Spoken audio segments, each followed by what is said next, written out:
Hello everyone. ગયા લેક્ચરમાં આપણે વાત અટકાયતી સ્વયંજનનની ઉત્પત્તિ પર. વાત જો બરાબર ધ્યાનથી સમજીએ તો તમે ઈચ્છિત જનીનને યજમાન કોષમાં ક્લોનિંગ કરવા માગો છો. આપણા માટે ઈચ્છિત જનીન એટલે કયું?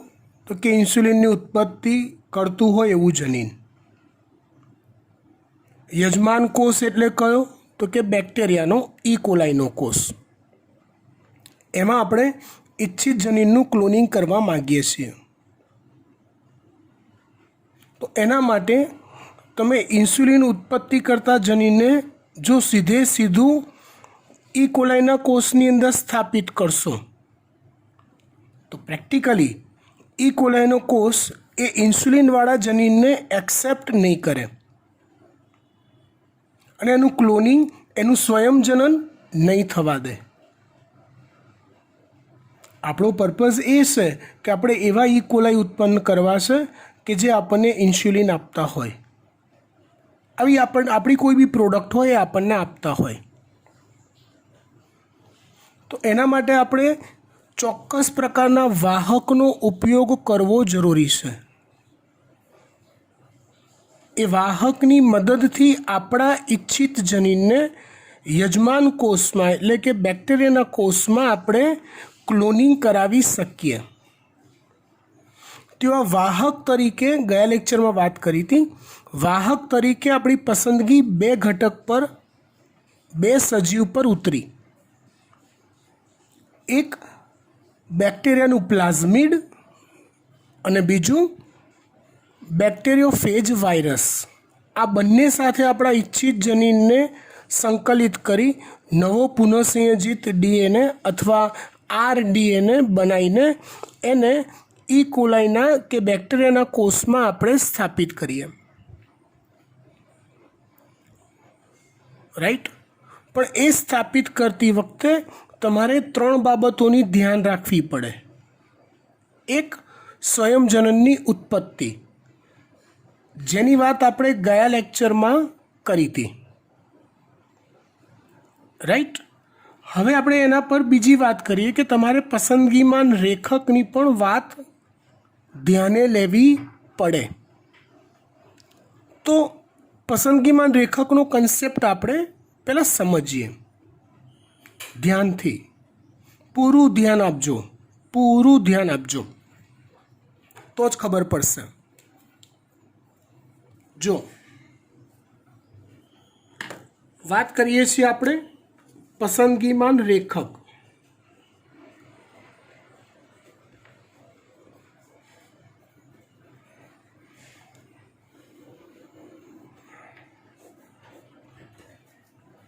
તો પસંદગીમાન રેખક એક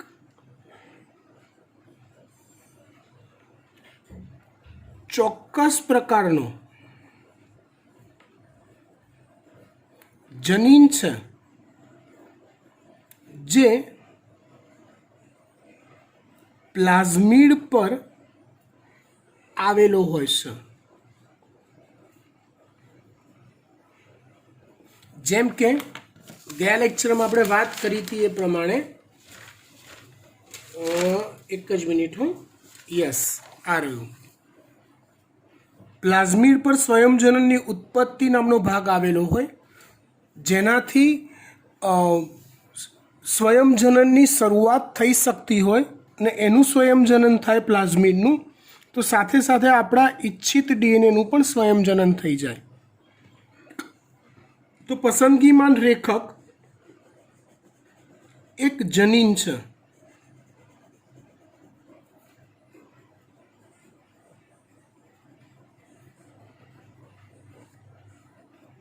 રેખક એક જનીનનો ટુકડો છે જે પ્લાઝમિડ પર આવેલો છે. આ પસંદગીમાન રેખક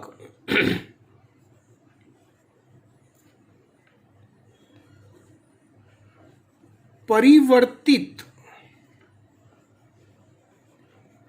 ઘટકોની વૃદ્ધિ અને અપરિવર્તિત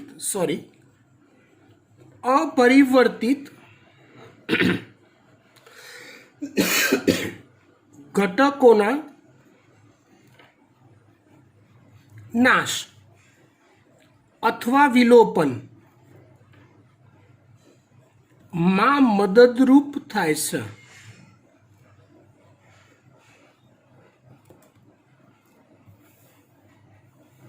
આ વાક્યનો પહેલાં હું અર્થ સમજાવી દઉં, પછી પસંદગીમાન રેખક પર જઈએ.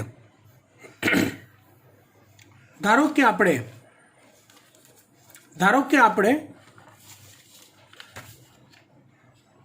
ઈ કોલાઈ પર નો થોડોક જથ્થો લઈ, એક જ મિનિટ, આ ધારો કે ઈ કોલાઈનો જથ્થો છે, રાઈટ?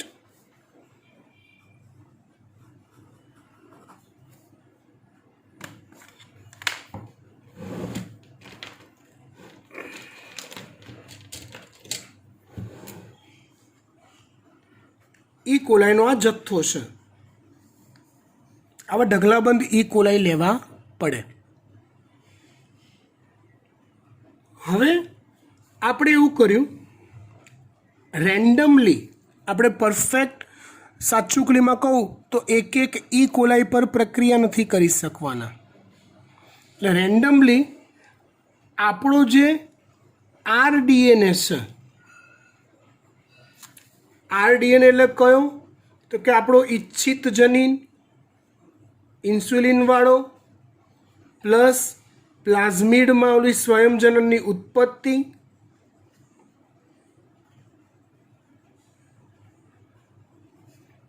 ઉત્પત્તિવાળો આવો એક પુનઃસંયોજિત ડીએનએ બનાવ્યો આપણે. આવા ડીએનએને બહુ બધા ડીએનએ આવા લઈ એને રેન્ડમલી ઈ કોલાઈમાં સ્થાપિત કરવા પ્રયત્ન કર્યો. રેન્ડમ આ ટ્રાય એન્ડ એરર બેઝ પરની પ્રક્રિયા છે. કોઈ ચોક્કસ તમે આ ડીએનએને પકડીને ઈ કોલાઈમાં મૂકવાની તમારી કેપેસિટી નથી. તમે એવું ના કરી શકો.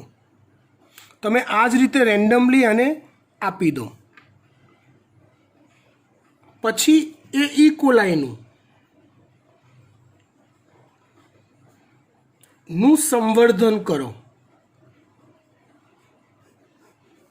મતલબ ઓલું 1માંથી 2, આ જથ્થામાં 1માંથી 2, 2માંથી 4, 4માંથી 8, 8માંથી 16 આવા ઈ કોલાઈ તમે લેબોરેટરીમાં બનાવ્યા કરો. સંવર્ધન જેને કહેવાય. હવે તમારો હેતુ ઈ કોલાઈનો ઉછેર કરવાનો છે. તમારો પહેલો હેતુ ઈ કોલાઈનો ઉછેર કરવાનો છે કે મેક્સિમમ ઇન્સ્યુલિન મેળવવાનો છે? તો જવાબ આવશે કે સાહેબ આપણે તો મેક્સિમમ ઇન્સ્યુલિન જોઈએ. તો તમે આ બધા ઈ કોલાઈને રેન્ડમલી આરડીએને આપી દીધો. તો આ જે વિભાજનો થતા હશે એમાંથી કેટલાક એવા હશે, અહીંયા તમે દાખલ કર્યું આરડીએને, એમાંથી કેટલાક એવા હશે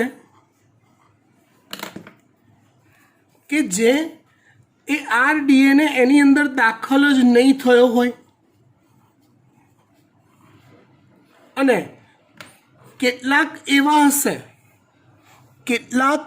હશે કે જેની અંદર એ આરડીએને દાખલ થયો અને સ્વયંજનન પામી ક્લોનિંગ કરી નકલો બનાવવાની શરૂઆત પણ કરી દીધી હશે.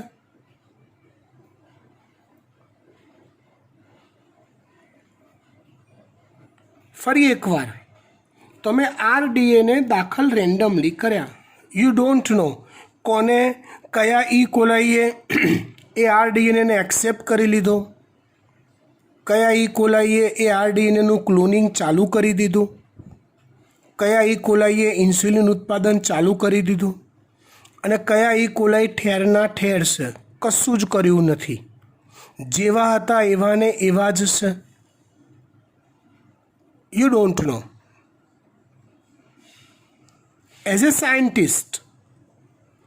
સાયન્ટિસ્ટ તમે શું વિચારો? કેમ કે આ જે સંવર્ધન છે ને એ 2, 4, 20, 25, 50 ઈ કોલાઈ માટે નથી. અબજો ઈ કોલાઈ પેદા કરવા પડશે તમારે આ રીતે સંવર્ધન માધ્યમમાં. પણ આપણો પર્પઝ શું હોય ભાઈ? કે જેટલા ઈ કોલાઈનું હું સંવર્ધન કરું ને એ બધા મને ઇન્સ્યુલિન આપતા હોવા જોઈએ, બસ. જે ઈ કોલાઈએ આપણા આરડીએનએને એક્સેપ્ટ નથી કર્યો, એનું ક્લોનિંગ નથી કરતા, એ ઈ કોલાઈ આપણા માટે નકામા છે. વાત સમજજો, એ ઈ કોલાઈ આપણા માટે નકામા છે. એટલે આપણે એવા ઈ કોલાઈને જીવતા રાખીને એનું સંવર્ધન કરીને નુકસાન છે. અહીંયા તમે જુઓ તો બ્લેક જે છે એ ઈ કોલાઈ અપરિવર્તનીય છે.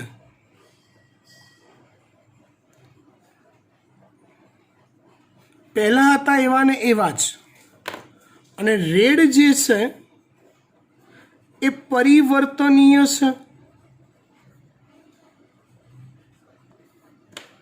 મતલબ રેડ એવા છે કે જે ધારો કે એવા છે કે જે ઈ કોલાઈને ઈ કોલાઈએ આરડીએનએને એક્સેપ્ટ કરી લીધા છે, એનું ક્લોનિંગ થવા દે છે, ઇન્સ્યુલિન ઉત્પન્ન કરતા થઈ ગયા છે. તો આપણા કામનું શું? તો કે આમાંથી પસંદગી કરવાનું. તો કે આપણે કોની પસંદગી કરીશું સંવર્ધન માટે? તો કે આની પસંદગી કરીશું અને આને આપણે મારી નાખીશું. એ જ વાક્ય મેં અહીંયા લખ્યું છે. જુઓ, પરિવર્તનીય ઘટકોની વૃદ્ધિ, એટલે જે ઈ કોલાઈ પરિવર્તન પામી ગયા છે, ઇન્સ્યુલિન ઉત્પન્ન કરવાનું, ડાયા છોકરાની જેમ ઇન્સ્યુલિન ઉત્પન્ન કરવાનું ચાલુ કરી દીધું છે, એની વૃદ્ધિ, એનો ગ્રોથ કરો. અને અપરિવર્તનીય ઘટકોનો નાશ. અપરિવર્તનીય ઘટકો એટલે જેને આપણા આરડીએનએને એક્સેપ્ટ નથી કર્યો એવા ઘટકોનો નાશ. આ પસંદગી કેવી રીતે કરવી? That's a big issue. તમને ખબર ના પડે આંખેથી જોઈને? તમે એવું માનો છો એ કોલાઈને તમે જોઈને કહેતો કે જો આ ઇન્સ્યુલિન બનાવે છે, આ નહીં બનાવતો, કશું ખબર ના પડે. તો એ કામ કરવા માટે તમારે એક ચોક્કસ જનીન જોઈએ, જેને કહેવાય છે પસંદગીમાન રેખક. તમારે એક ચોક્કસ જનીન જોઈએ જેને કહેવાય છે પસંદગીમાન રેખક, જે તમને હેલ્પફુલ થાય. શેમાં હેલ્પફુલ થાય? તો કે જે ઈ કોલાઈ પરિવર્તનશીલ થઈ ગયો છે, આપણા મુજબ ઇન્સ્યુલિનનું ઉત્પાદન કરવાનું ચાલુ કરી દીધું છે, એ ઈ કોલાઈની જ વૃદ્ધિ થાય. અને જે ઈ કોલાઈ અપરિવર્તનીય છે, એવો ને એવો જ છે, પહેલાં જેવો, એ આપણા માટે નકામો છે, એનો નાશ થાય. એ કામમાં જે પસંદગી કરે એને કહેવાય પસંદગીમાન રેખક. એમાં મદદ કરે એને. આ એક જનીન છે. ક્યાં આવેલો છે? તો કે પ્લાઝમિડ પર જ આવેલો એક જનીન છે. ડન. ચલો, હવે એક સૈદ્ધાંતિક વાત કરીએ. આવા પસંદગીમાન રેખક બે પ્રકારના હોય. પસંદગીમાન રેખક બે પ્રકારના હોય. બંને પ્રકારની વાત કરીએ.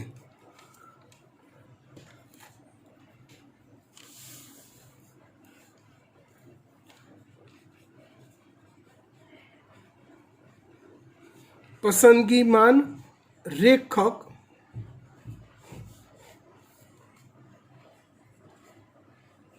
પ્રકાર 1.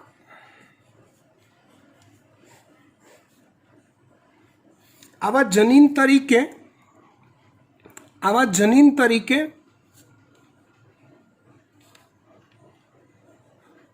પ્રતિજીવક દ્રવ્યનું અવરોધન કરતું દ્રવ્ય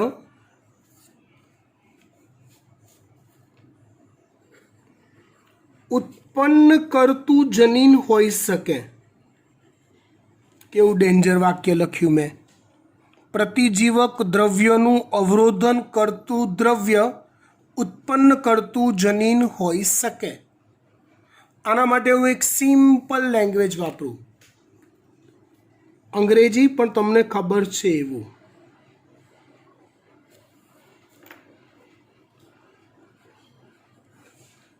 એન્ટીબાયોટિક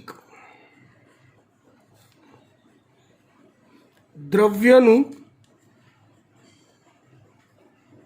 અવરોધન કરતું દ્રવ્ય બનાવે તેવું જનીન. હજી પણ પૂરેપૂરી વાત મગજમાં ઘૂસતી નથી. ઘુસાડી દઈએ. હું કેટલાક એન્ટીબાયોટિક દ્રવ્યના નામ લખું છું.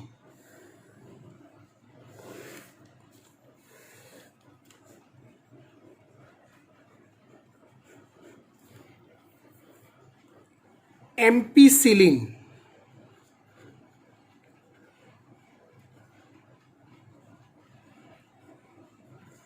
ક્લોરેમ્ફોનિકોલ,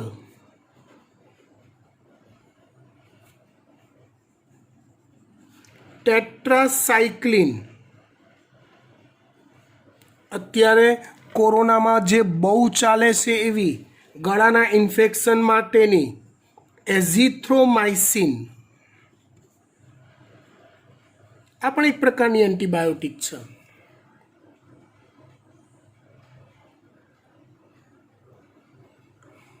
આ બધા એન્ટીબાયોટિક છે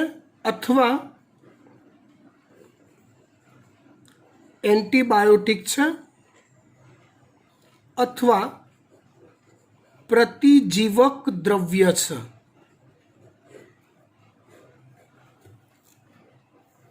હું તમને એક એક્ઝામ્પલ આપું. ઘણીવાર એવું થાય, આ તો અત્યારે કોરોના છે એની વાત છોડો, રેગ્યુલર ડેઝમાં બી એવું થતું હોય છે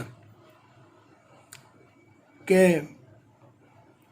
શરદી થઈ પછી ઉધરસ થઈ, ઉધરસ સાલી એવી થઈ કે મટવાનું નામ જ ન લે.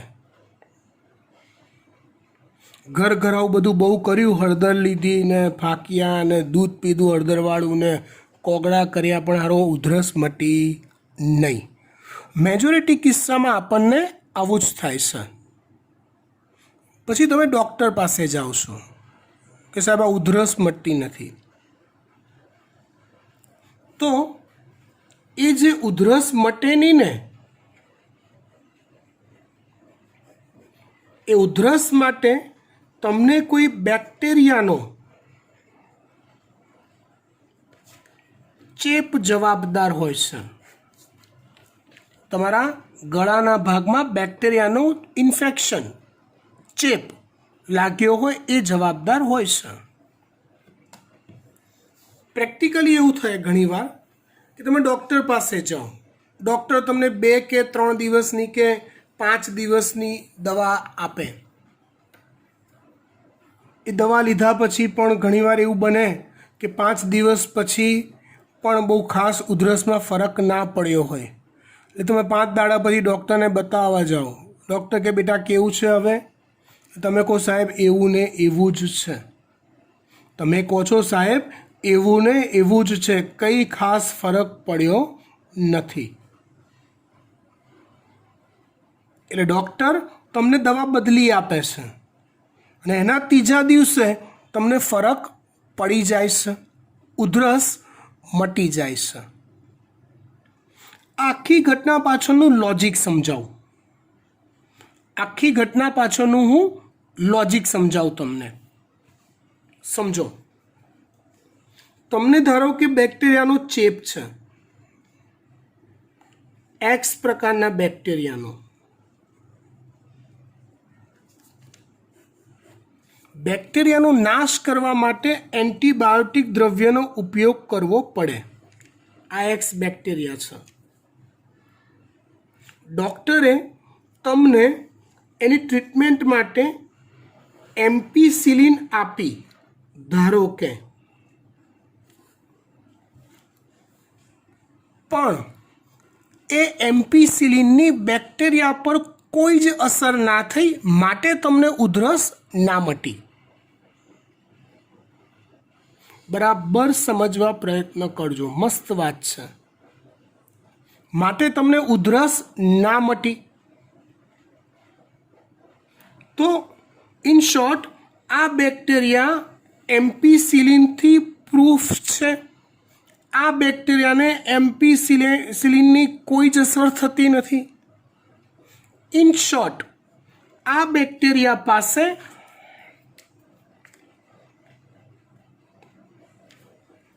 એવું કોઈક જનીન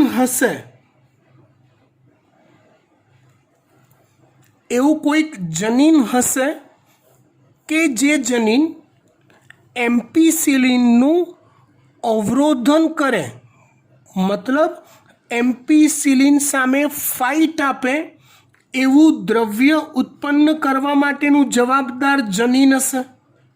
અથવા એવું કહું, આ બેક્ટેરિયા એવું કોઈક દ્રવ્ય ઉત્પન્ન કરતું હશે, દ્રવ્ય કે જે દ્રવ્યથી એ બેક્ટેરિયા એમ્પિસિલિન સામે ટકી શકતા હશે. તો કોઈ પણ દ્રવ્ય ઉત્પન્ન કરવું, કોઈ પણ લક્ષણ માટે જવાબદાર કોણ હોય? તો કે જનીન હોય. તો એ બેક્ટેરિયા પાસે AMPR,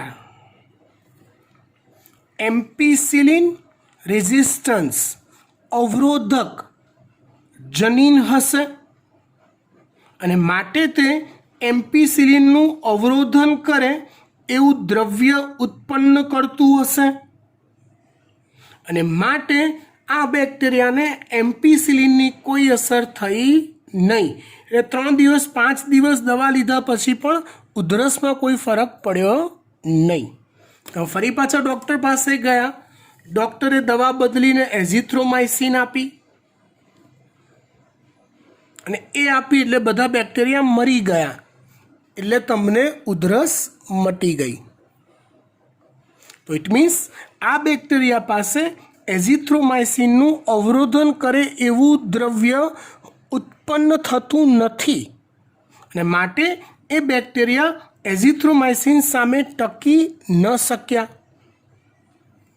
એમ્પિસિલિન સામે ટકી શક્યા હતા.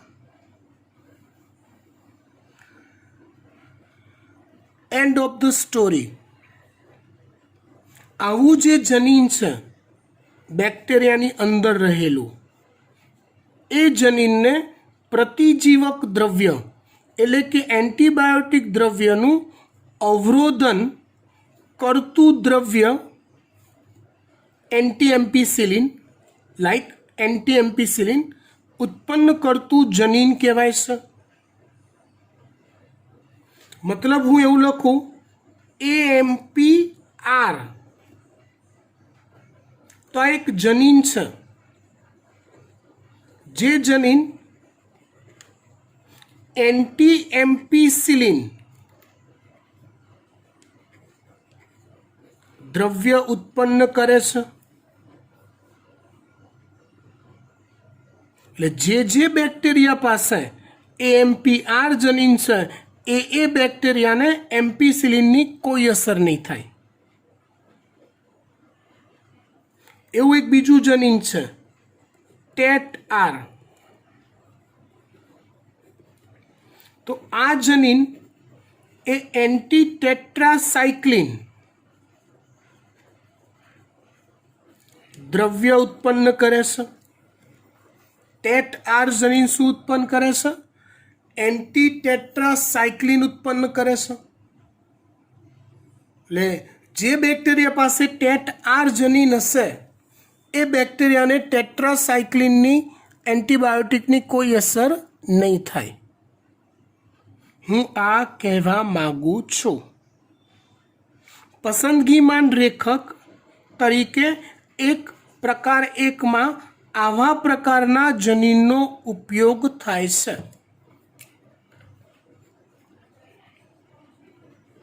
પસંદગીમાન રેખક તરીકે AMPR, ટેટ આર જેવા જનીનોનો ઉપયોગ થાય છે. AMPR અને ટેટ આર જેવા જનીનોનો ઉપયોગ થાય છે.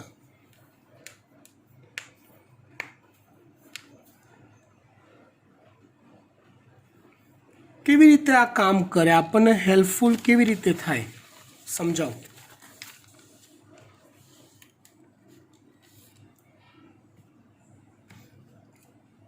સ્ટોરી એવી છે કે કોઈ સામાન્ય ઈ કોલાઈ હોય ને, નોર્મલ આપણા બોડીમાં હોય, એ કુદરતમાં મળી આવતા ઈ કોલાઈ એ કોઈ પણ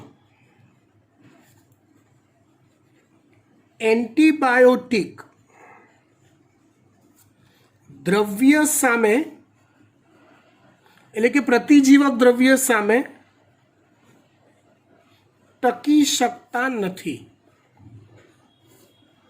કોઈ પણ પ્રતિજીવક દ્રવ્ય સામે ટકી શકતા નથી સામાન્ય ઇકોલાઈ. એટલે તમે આગળ જે લિસ્ટ આપ્યું ને, એમ્પિસિલિન, ટેટ્રાસાયક્લિન, એઝિથ્રોમાઇસિન, ક્લોરેન્ફોનિકોલ, તો એ કોઈનો બી ઉપયોગ કરો, સામાન્ય ઇકોલાઈ એની અસરથી મરી જાય.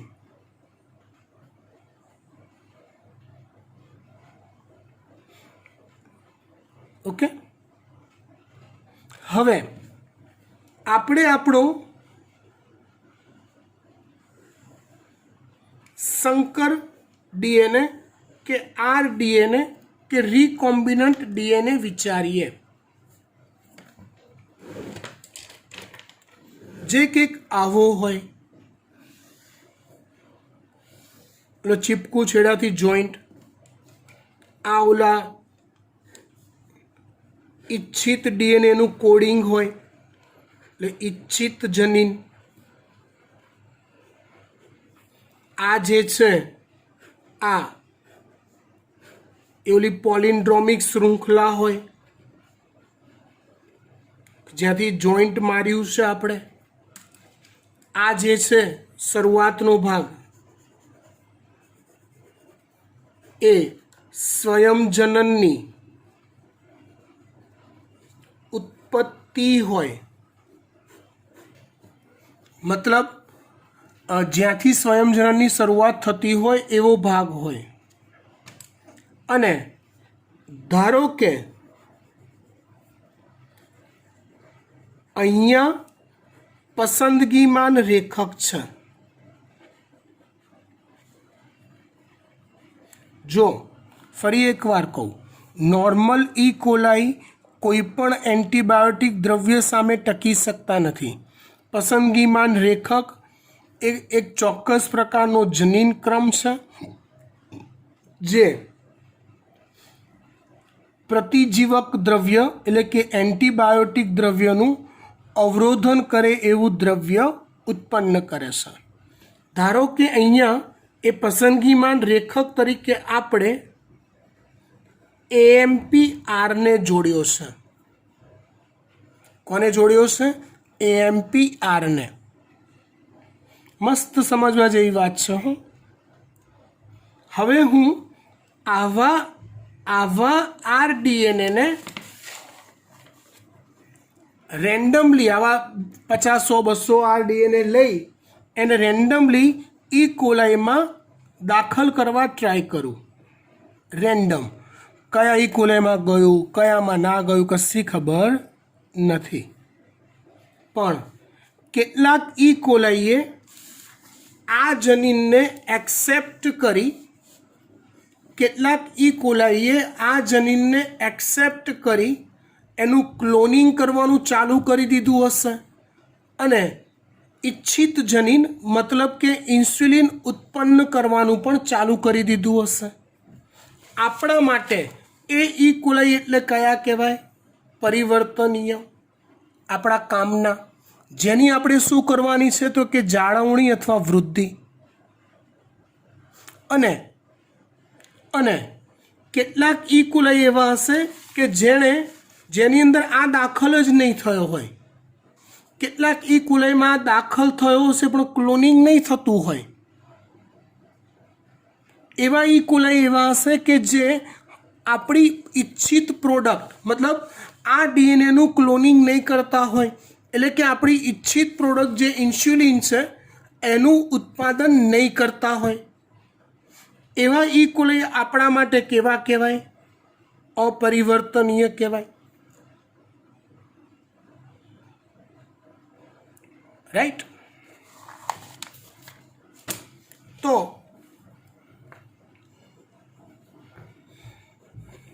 જે પરિવર્તનીય ઘટક હશે બેક્ટેરિયા કે ઈ કોલાઈ, એ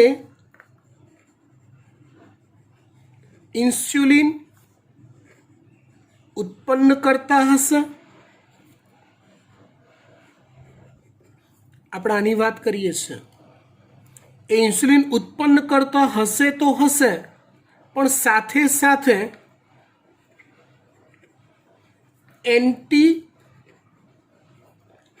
એમ્પીસિલિન પણ ઉત્પન્ન કરતા હશે.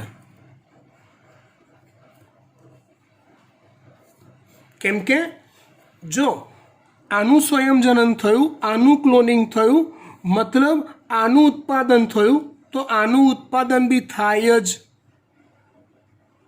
આ AMPR જનીન છે તો એમ્પીસિલિન ઉત્પન્ન કરતા હશે. એટલે એવું કહેવાય આવા પરિવર્તનીય ઘટક પર એમ્પીસિલિન માધ્યમની, અહીંયા ચોપડીમાં એના માટે શબ્દ આપ્યો છે વિદ્યુત પ્લેટિંગ, કોઈ અસર ન થાય.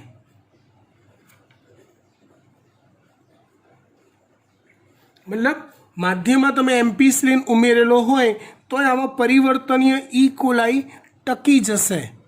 પણ જે અપરિવર્તનીય છે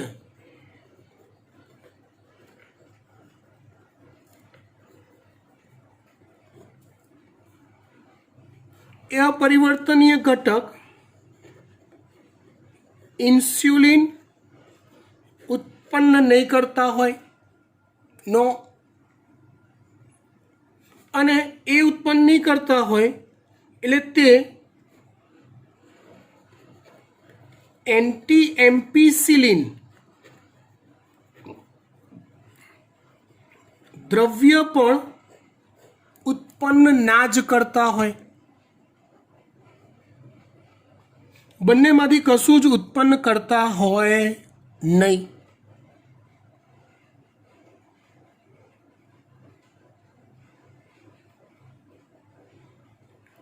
ખબર પડી વાત?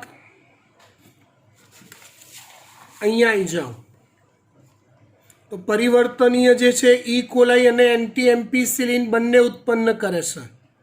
અપરિવર્તનીય છે નથી, સોરી, પરિવર્તનીય છે એ ઇન્સ્યુલિન અને એમ્પીસિલિન બંને ઉત્પન્ન કરે છે. અપરિવર્તનીય છે નથી ઇન્સ્યુલિન ઉત્પન્ન કરતું, નથી એમ્પીસિલિન દ્રવ્ય ઉત્પન્ન કરતું. એટલે જો આવા ઈ કોલાઈનું સંવર્ધન જો એમ્પીસિલિનના માધ્યમ પર પોષક દ્રવ્ય બધું આપો, પણ એ માધ્યમમાં એમ્પીસિલિન જો ઉમેરી દો તમે તો શું થશે? પસંદગી. તો એવું થશે કે જે આ અપરિવર્તનીય જે છે એ એમ્પિસિલિન સામે ટકી નહીં શકે, કેમ કે એન્ટી એમ્પિસિલિન ઉત્પન્ન નથી કરતા, અને જે પરિવર્તનીય છે એ ટકી જશે કેમ કે તે એમ્પિસિલિન ઉત્પન્ન કરતા, એન્ટી એમ્પિસિલિન ઉત્પન્ન કરતા હશે. તો આવી પસંદગીમાં રેખક કામ લાગે છે.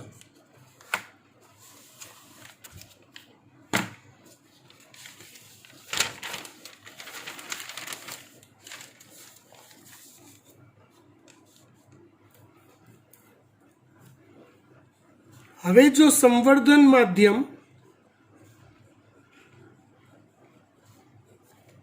એટલે કે વિદ્યુત પ્લેટિંગ માં એમ્પિસિલિન ઉમેરવામાં આવે તો अपरिवर्तनीय घटको मृत्यु पामे छे अने परिवर्तनीय घटको टकी जाय छे, एटले के एनी वृद्धि थाय छे.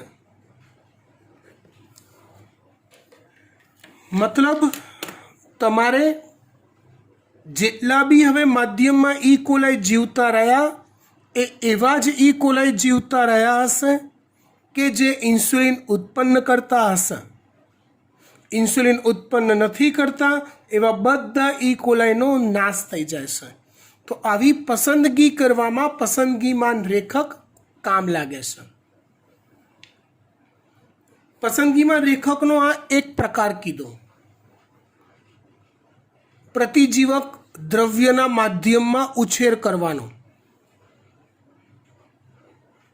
AMPR के TET-R जेवा जनीननो पसंदगीमान रेखक तरीके उपयोग करीने. हवे आपणे प्रकार नंबर 2 लईए.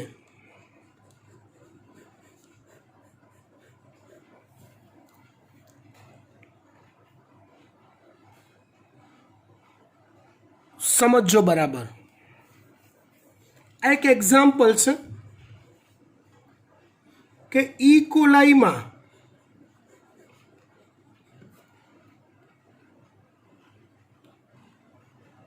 उत्पन्न थता होय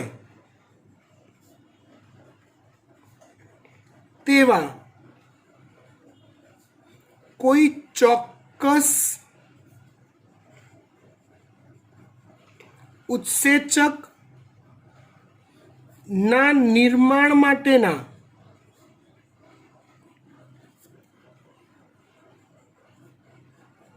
जवाबदार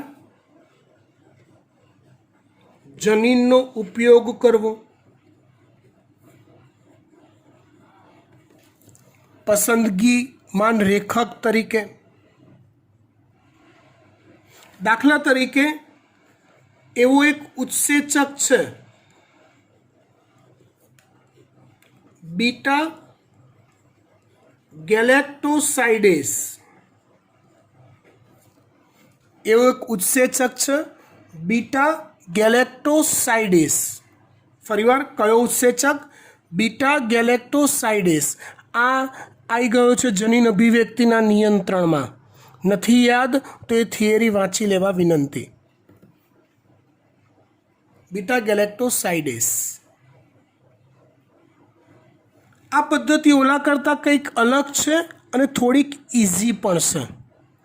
अभिरंजक पद्धति पर आधारित छे. सेना पर आधारित छे? अभिरंजक पद्धति पर आधारित छे. ध्यान आपजो.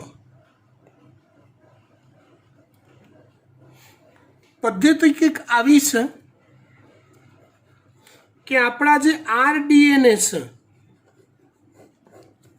RDNA एटले रिकॉम्बिनન્ટ DNA, આપણો મેઇન પાર્ટી કે જેનો આપણે ઉછેર કરવો છે, ક્લોનિંગ કરવું છે.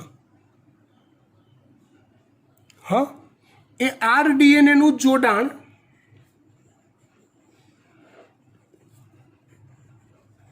बीटा गैलेक्टोसाइडेज उत्पन्न करता जनीन साथे करवामां आवे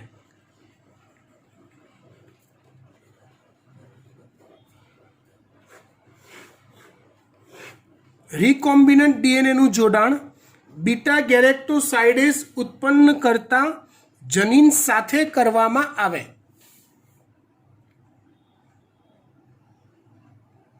तो जो आवुं करवामां आवे छे तो जे परिवर्तनीय घटको जे छे परिवर्तनीय घटको मीन्स आपणा कामना આપણે જે જોઈએ છે એવા એ પરિવર્તનીય ઘટકોમાં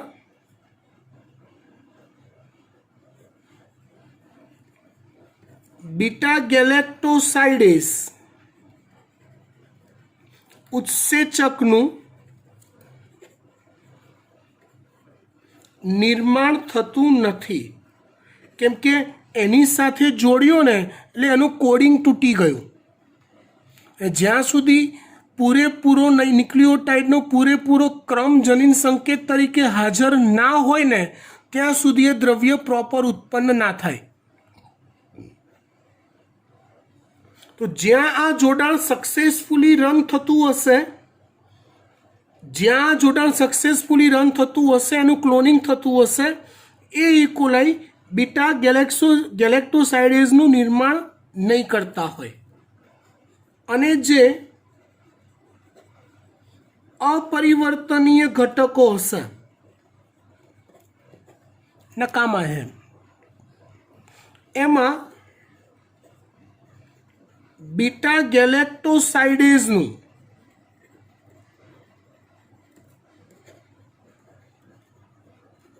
निर्माण थतुं हशे ज એટલે આપણે ખાલી ઓળખ કેવી કરવાની बीटा ગેલેક્ટોસાઇડેઝ કોની અંદર ઉત્પન્ન થાય છે અને કોની અંદર ઉત્પન્ન નથી થતો જે વસાહતમાં बीटा ગેલેક્ટોસાઇડેઝ ઉત્પન્ન થતો હોય એનો નાશ કરી દેવાનો અને જે વસાહતમાં बीटा ગેલેક્ટોસાઇડેઝ उत्पन्न ना थतो होय एनी जाळवणी करीने वृद्धि करवानी तो मेथड कंईक आवी छे के तमे संवर्धन माध्यम में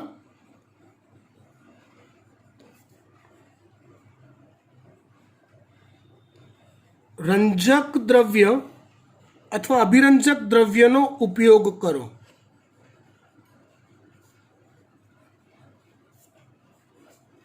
तो बीटा ગેલેક્ટોસાઇડેઝ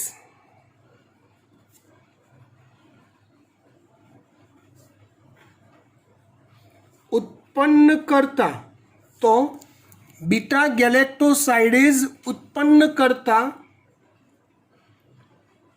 घटको जे अपरिवर्तनीय छे ए भूरो रंग आपे छे એટલે કે ભૂરા રંગની વસાહત રચે છે અને बीटा ગેલેક્ટોસાઇડેઝ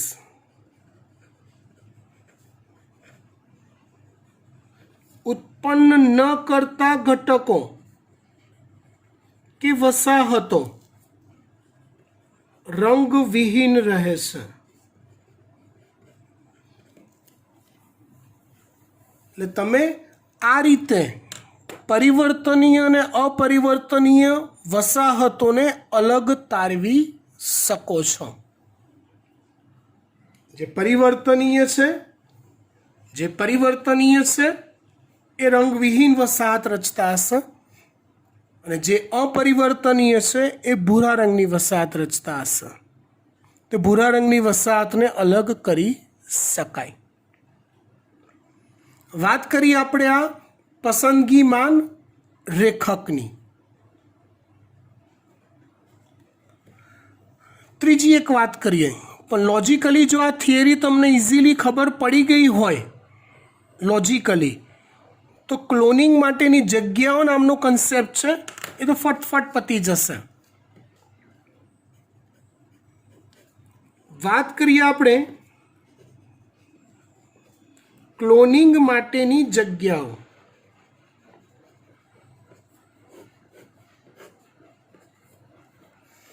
આ થિયરીમાં તમારે ખાલી તમારો આઈક્યુ વાપરવાનો છે.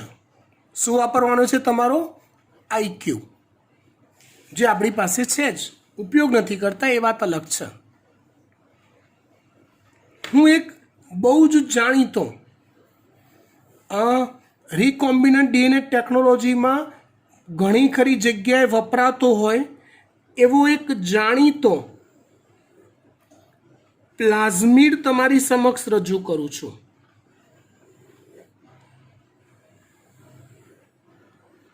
આ શું છે? તો એક પ્લાઝમિડ છે.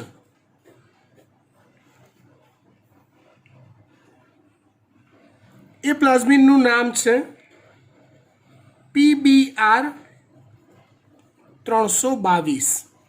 આ એનો કોડ છે, આ રીતે ઓળખાય. PBR322 નામનો આ પ્લાઝમિડ છે, જેનો વાહક તરીકે ઇચ્છિત જનીનને યજમાન કોષમાં દાખલ કરવા માટેના વાહક તરીકે મોટા પાયે ઉપયોગ થાય છે. આ પ્લાઝમિડ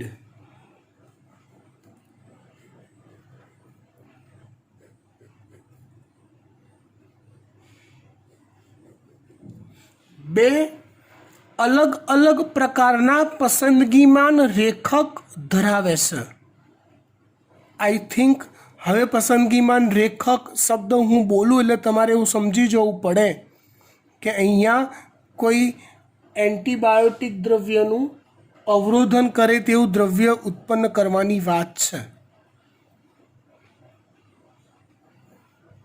આ પ્લાઝમિડમાં આ પસંદગીમાન રેખક AMPR છે અને આ પસંદગીમાન રેખક TET-R છે. આ છે AMPR અને આ છે TET-R.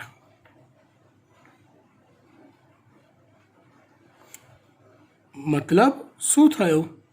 તો કે જો હું આ પ્લાઝમિડને કોઈ ઈ કોલાઈની અંદર દાખલ કરું છું, કોઈ ઈ કોલાઈમાં એ પ્લાઝમિડને દાખલ કરું છું, અને જો એ પ્લાઝમિડ એ ઈ કોલાઈ એ પ્લાઝમિડને સક્સેસફુલી રન કરતું હશે, એનું ક્લોનિંગ કરવા દેતું હશે, તો એ ઈ કોલાઈ એમ્પિસિલિન અને ટેટ્રાસાઇક્લિન આ બંને દ્રવ્યો સામે ટકી શકતું હશે.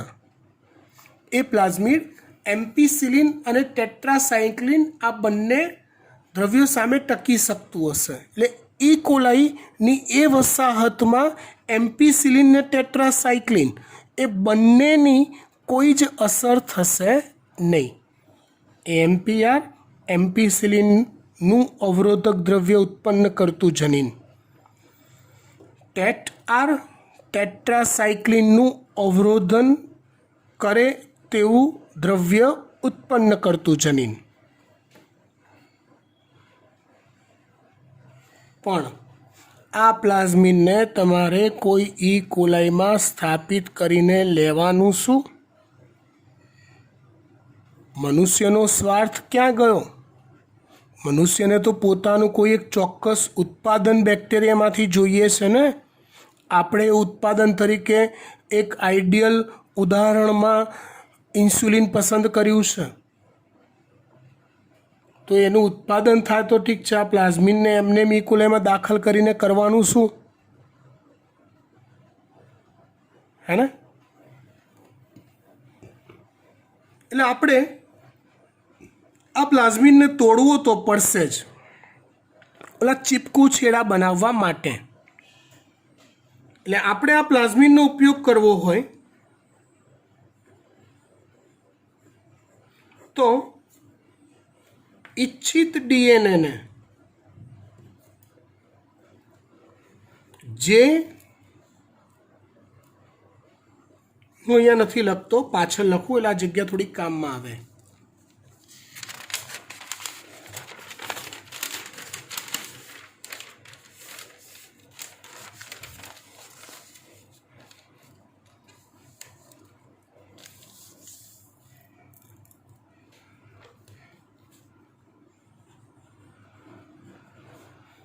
इच्छित डीएनए ने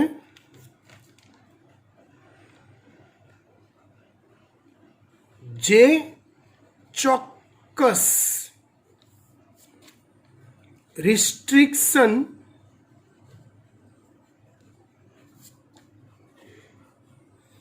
ઉત્સેચકની મદદથી તોડો છો ઓલું ચીપકું છેડો બનાવવા માટે.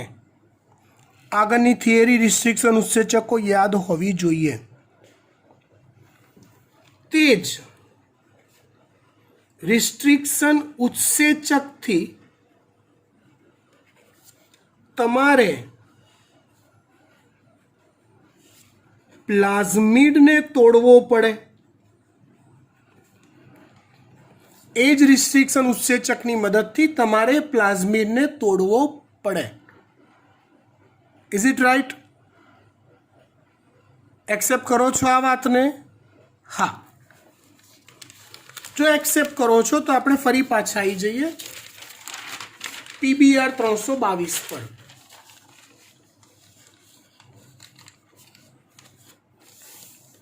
જો બેટા PBR 322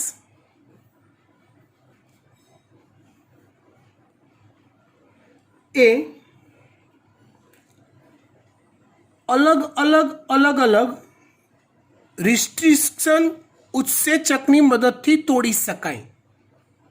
જેમાં આ જગ્યાએ PST1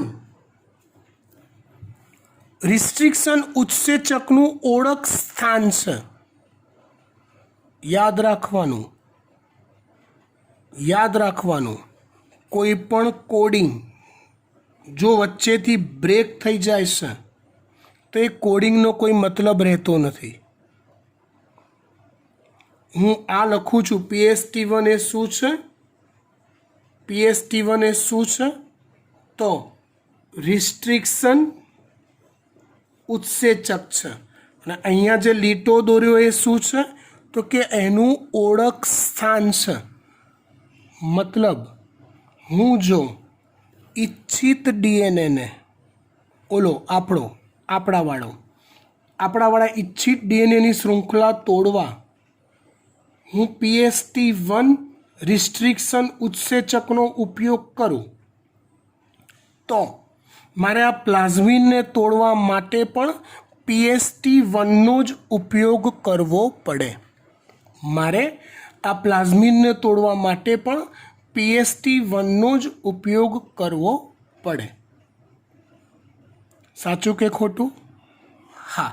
જો હું આ પ્લાઝમિડને PST1ની મદદથી તોડું છું તો એ પ્લાઝમિડને અહીંથી તોડશે.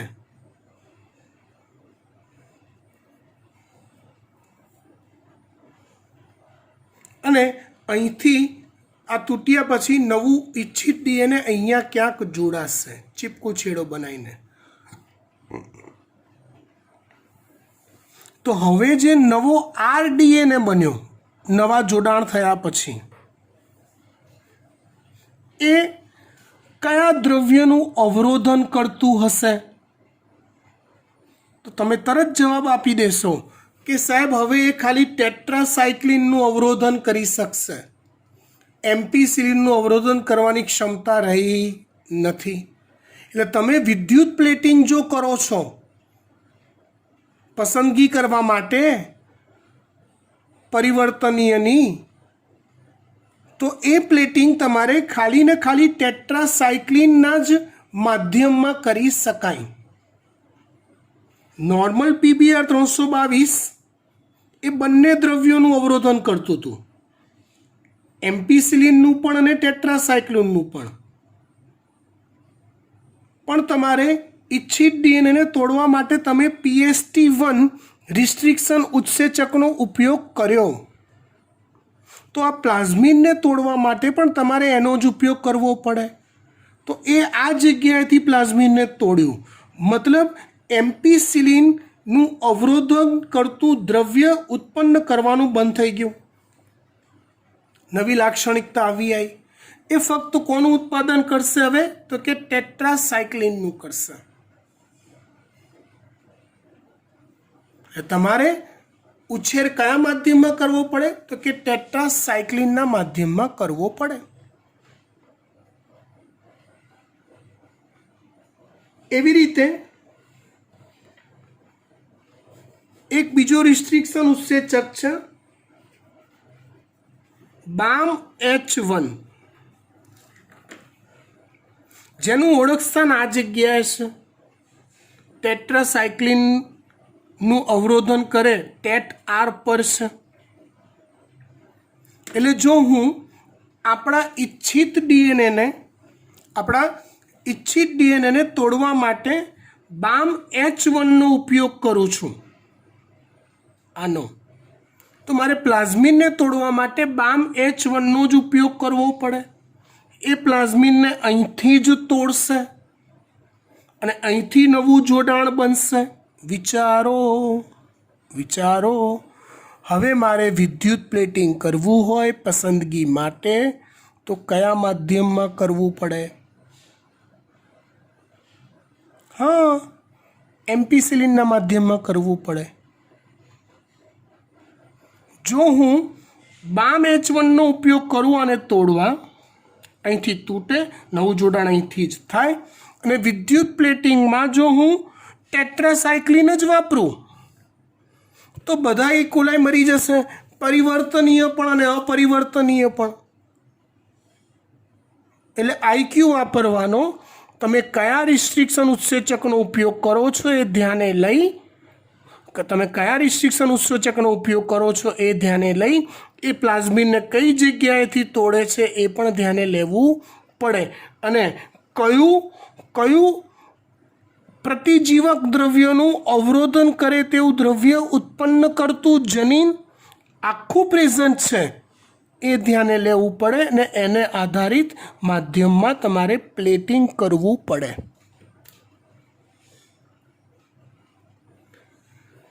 સમજી ગયા વાત? ડન।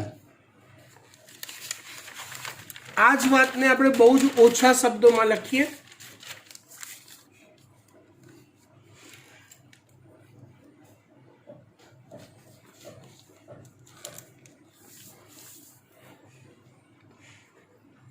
જો इच्छित डीएनए ने PST1 रिस्ट्रिक्शन उत्सेचकनी मददथी तोड़वामां आवे छे तो PBr 322 ने पण तेनी ज मददथी तोड़वो पड़े छे।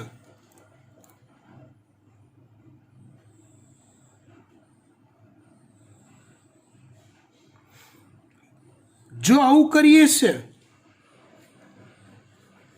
आवुं करता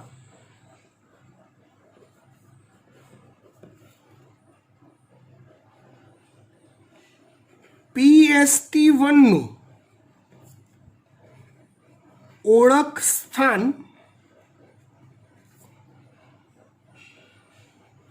AMPR પર છે।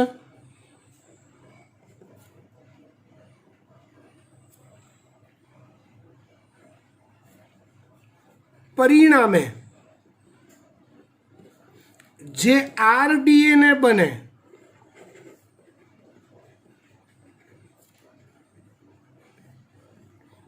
તેનો ઉછેર જે આરડીએનએ બને છે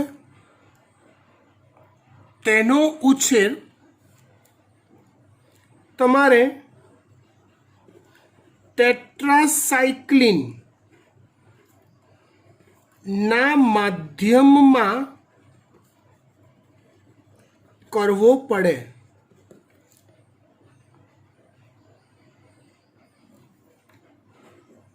એવી રીતે જો તમે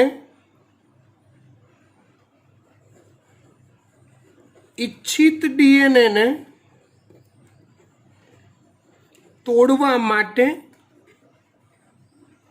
BAMH1 રિસ્ટ્રિક્શન ઉત્સેચકનો ઉપયોગ કરો તો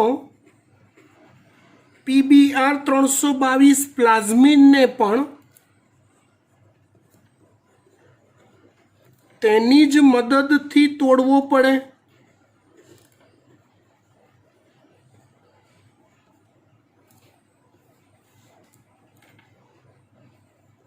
તો તેનું ઓળખ સ્થાન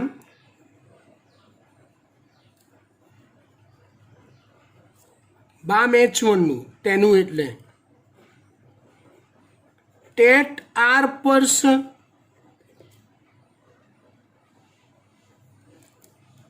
પરિણામે જે રિકોમ્બિનન્ટ ડીએનએ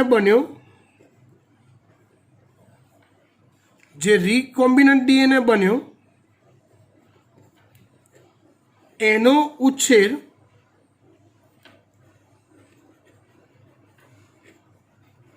એમ્પિસિલિનના માધ્યમ પર કરવો પડે. તેનો ઉછેર એમ્પિસિલિનના માધ્યમ પર કરવો પડે.